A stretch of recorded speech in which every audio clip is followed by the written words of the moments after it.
Seakan-akan tiang gantungan yang ia sebut sendiri itu bukan buat orang lain ya, tapi buat dirinya sendiri, guys.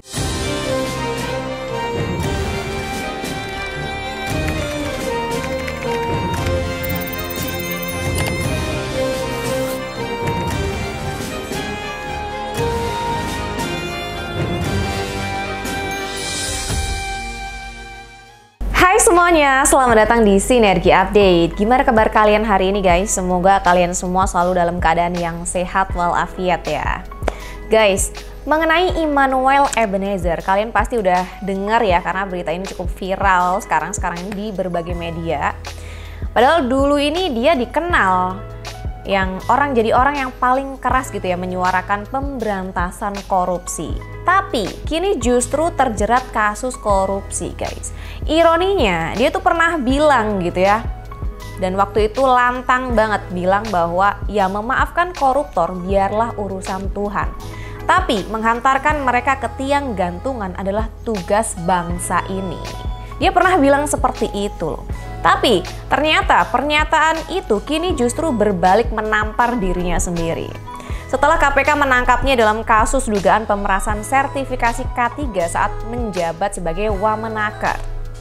Dari pengusung tiang gantungan, kini ia justru berhadapan dengan jerat hukum yang bisa saja menjerumuskan dia ke ujung tiang gantungan yang ia sebut-sebut sendiri. Wah, kalau kita lihat gitu ya berita berikut ini melalui BB News Indonesia, di situ disebutkan Immanuel Ebenezer dipecat setelah jadi tersangka kasus pemerasan pengurusan sertifikat K3 diduga menerima uang 3 miliar. Apa perannya? Kalau kita baca lebih lanjut, di situ disebutkan Immanuel Ebenezer dipecat gitu ya dari jabatan Wakil Menteri Tenaga Kerja. Menteri Sekretaris Negara Prasetyo Hadi mengklaim bahwa pria yang disapa Noel ini diberhentikan dari jabatan Wamenaker setelah ditetapkan sebagai tersangka. Katanya baru saja untuk menindaklanjuti hal tersebut atau penetapan tersangka gitu ya, Bapak Presiden telah menandatangani keputusan Presiden tentang pemberhentian saudara Immanuel Ebenezer dari jabatannya sebagai Wamenaker. Kata Mensesnek Prasetyo Hadi seperti dikutip dari kompas.com. Dan di hari yang sama gitu ya, KPK resmi menetapkan Immanuel Ebenezer dan 10 orang lainnya sebagai tersangka dugaan pemerasan terkait pengurusan sertifikat keselamatan dan kesehatan kerja atau K3 di lingkungan Kementerian Ketenagakerjaan. Ketua Komisi Pemberantasan Korupsi gitu ya, Pak Setio Budianto juga mengatakan Immanuel Ebenezer ini berperan sebagai pejabat atau penyelenggara negara di Kemenaker yang mengetahui, membiarkan bahkan meminta uang dari praktik pemerasan tersebut. Waduh. Ternyata seperti itu kasus dari Pak Immanuel Ebenezer yang belakangan ini viral ya guys ya. Karena dulu kan dia terkenal lantang banget nih ngomongin soal koruptor yang harus dihukum berat gitu ya. Ternyata dia malah terseret kasus korupsi sendiri guys. Nah berikut kita akan lihat video ironinya dari Bapak Immanuel Ebenezer ini. Kita lihat videonya, ini dia. Berani nggak sama-sama kita bikin fakta integritas? Kalau nipu rakyat, hukum mati. Kalau korup, hukum mati. Berani nggak? Dan saya akan mengajak siapapun nanti kandidat bikin fakta integritas. Kalau korup, siap dihukum mati. Waduh. Bang Noel, acara yang tanggal 25 gimana Bang Noel? Sementara kayak gini sekarang guys. Batal.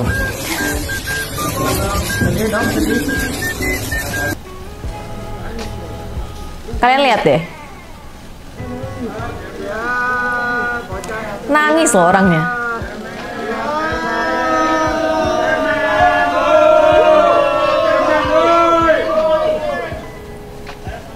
Nangis ya dia diteriakin wartawan ya. Oke, jadi seperti itu videonya ya. Jadi miris banget nih kalau kita lihat pejabat sekarang gitu ya. Ketika dulu sok-sokan lantang bilang korupsi harus dihukum mati, tapi ternyata malah sekarang dia yang terjerat kasus korupsi. Waduh. Udah gitu nangis lagi ketika diteriakin wartawan guys. Jadi gimana sih pejabat kita gitu ya. Nah kita akan dengar nih berikutnya komentar dari netizen-netizen yang tentunya nggak tinggal diam ya ngelihat fenomena ini. Kita akan lihat gimana sih komentar mereka mengenai kasus dari Immanuel Ebenezer yang dulu sok-sokan lantang ngomongin soal korupsi harus dihukum mati, tapi ternyata kini malah terjerat kasus korupsi sendiri. payah banget. Kita lihat videonya, ini dia. Immanuel Ebenezer nangis kejer ketangkap KPK. Di depan keras, di belakang meras. Ujungnya melas-melas. Udah gitu Bang Noel pas ditangkap langsung minta amnesti gitu. Orang tuh Waduh. membela diri dulu. Oh ya? Jangan langsung aku salah. Udah gitu minta bantuan Pak Prabowo. Tom Lembong belakangnya ada Anies. Hasto belakangnya ada Ibu Mega. Bang Noel kan ojol. Belakangnya penumpang. Oh iya. Mau dipaksain juga nggak bakal dapat amnesti. Paling betul-betul dapat bintang 5. Lagunya Kirana. Lagian jangan mau Pak Prabowo kasih amnesti. Ingat, dia pernah nge-tweet kayak gini. Jadi Pak, mending diwujudin aja nih Pak mimpi dia yang ini Pak. Jadi kan seperti yang Oh diminta. iya. Ya, lagunya Chrisye. Oke guys, jadi seperti itu ya. Ternyata dengar-dengar Pak Noel ini minta amnesti gitu kepada Pak Prabowo. Dan netizen tadi bilang jangan dikasih Pak, mending wujudin aja mimpi dia tuh yang tadi dia bilang gitu ya. Soal koruptor harus dihukum mati. Waduh, ngeri juga ya komentar dari netizen. Nah berikutnya kita akan dengar lagi nih komentar dari netizen yang lainnya. Kira-kira gimana komentar dia? Berikut videonya. Lagi, saya tidak akan pernah mau ngambil 1 rupiah pun apa yang sudah saya berikan. Saya tidak pernah mau ngambil serupiah pun apa yang sudah saya berikan. Tapi saya mau yang miliaran. Oh iya bener, 3 miliar. Noel. Kelakuan lu, gaya lu mas, langit kata gua.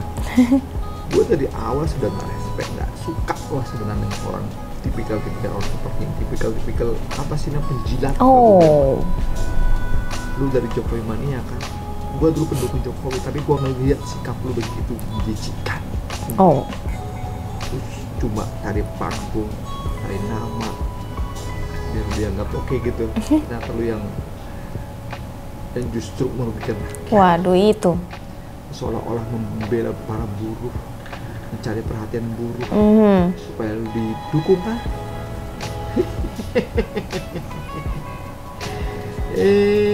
Alah Noel. Ternyata lu yang penjahat sesungguhnya. Iya. Ternyata lu yang pencuri uang rakyatnya sesungguhnya. Gaya-gayaan, sudah sini, pencitraan sekarang kesini, bikin video ini, bikin vlog itu. Lu ada di depan gua, aduh, ngerti gua.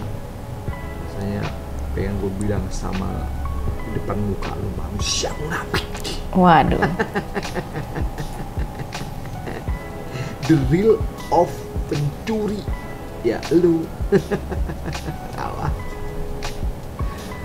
Oke guys, jadi seperti itu ya komentar dari netizen. Ya wajar aja ya kalau misalnya kebanyakan dari mereka itu marah-marah gitu ya. Karena kalau memang kita lihat sendiri gitu ya, selama ini Pak Noel itu kan begitu lantang gitu ya ngomongin soal koruptor harus dihukum mati, dibawa ke tiang gantungan dan lain sebagainya. Tapi ternyata dia justru malah ibaratnya maling sendiri gitu guys. Itu yang bikin kita tuh sedih gitu ya ngelihat pejabat sekarang ini. Nah berikutnya kita akan dengar komentar dari netizen yang terakhir nih mengenai Pak Immanuel Ebenezer. Kira-kira gimana nih komentar dia? Tapi patut kita dengarkan sampai akhir. Ini dia videonya. Lagi rame Wakil Menteri Immanuel Ebenezer kena OTT KPK. Kalau menurutku ini udah waktunya Pak Prabowo buat bersih-bersih menteri yang sifatnya titipan ataupun balas budi ya. Loh kok bisa? Jujur ketika Pak Prabowo mengumumkan susunan menteri-menterinya sebagai pendukung keras Pak Prabowo di pemilu lalu, aku merasa kecewa berat sih. Gimana enggak? Menurutku sebagian besar nama yang dipilih jelas bukan merupakan sosok terbaik di bidangnya, tapi lebih ke orang-orang titipan dan balas budi ya. Misal apa sih kualifikasi Immanuel Ebenezer kok bisa sampai kepilih jadi wakil menteri? Orang ini baru lulus S1 sosial di usia 29 tahun, udah gitu universitasnya masuk peringkat 100 besar di Indonesia aja enggak. Jadi mungkin modalnya cuma jadi ketua relawan Jokowi mania dan Prabowo mania yang sumbangsinya buat bangsa ini nggak jelas apa. Dan ini bedanya kayak bumi dan langit. Kalau dibandingkan dengan menteri zaman dulu, misal Profesor B.J. Habibie Habibie yang ahli teknologi lulusan Jerman, atau Profesor Sumitro Joyo Hadikusumo yang seorang bekawan ekonomi lulusan Belanda. Dan kalau dibandingkan dengan Pak Tom Lembong yang lulusan Harvard pun, kualitas Immanuel ini patut dipertanyakan ya. Dan nggak cuma Immanuel aja, menurutku banyak banget orang-orang di kabinet Pak Prabowo yang kualifikasinya di bawah standar buat jadi menteri sih. Kadang aku nggak habis pikir, seburuk inikah proses rekrutmen pejabat di negeri kita ketika skill menjilat lebih menjanjikan buat dapat jabatan dibandingkan kompetensi di bidangnya. Sampai-sampai nggak cuma jabatan menteri aja, jabatan komisaris BUMN sampai staf ahli pun dipenuhi orang-orang titipan dan balas jasa. Jadi ayo Pak, cuma Bapak yang bisa menghapuskan budaya bagi-bagi kursi di negeri ini. Jangan sampai Bapak nggak punya oposisi di DPR, tapi malah rakyat yang jadi oposisi Bapak. Waduh, oke guys. Jadi seperti itu komentar dari netizen ini, cukup jelas ya dan cukup bisa membuat kita semua lebih melek gitu ya, bahwa ternyata kalau kita lihat gitu ya, banyak juga menteri-menteri di atas sana yang kelihatannya memang cuma titipan atau balas jasa doang gitu, tapi nggak memenuhi kriteria menteri yang seharusnya gitu. Dan kalau kita bandingkan dengan menteri-menteri zaman dulu, itu sangat jauh perbedaannya gitu guys. Dan kita juga patut pertanyakan skill yang dimiliki oleh Immanuel ya saat ini, ketika dulu lah menjadi wamenakar itu. Kok bisa dia jadi wamenakar gitu ya, padahal ya kalau kita lihat backgroundnya seperti yang disebutkan oleh netizen tadi, kayak nggak memenuhi kualifikasi gitu loh guys. Nah, kasus yang menjerat Immanuel Ebenezer ini jadi ironi yang paling getir ya kalau kita rasakan gitu. Dari dulu ia tampil garang seolah paling suci ya, sampai-sampai menyerukan agar koruptor diantar ke tiang gantungan gitu. Tapi kini publik justru melihat ia terseret ke lubang yang sama. Seakan-akan tiang gantungan yang ia sebut sendiri itu bukan buat orang lain ya, tapi buat dirinya sendiri guys. Memang ya, mulut itu tidak bertulang, tapi bisa jadi bumerang paling tajam ketika omongan nggak sejalan dengan kenyataan. Nah, menurut kalian gimana? Silahkan tulis pendapat kalian di kolom komentar guys. Dan jangan lupa juga untuk like dan subscribe channel Sinergi Update. Sampai jumpa di video-video update lainnya. Bye!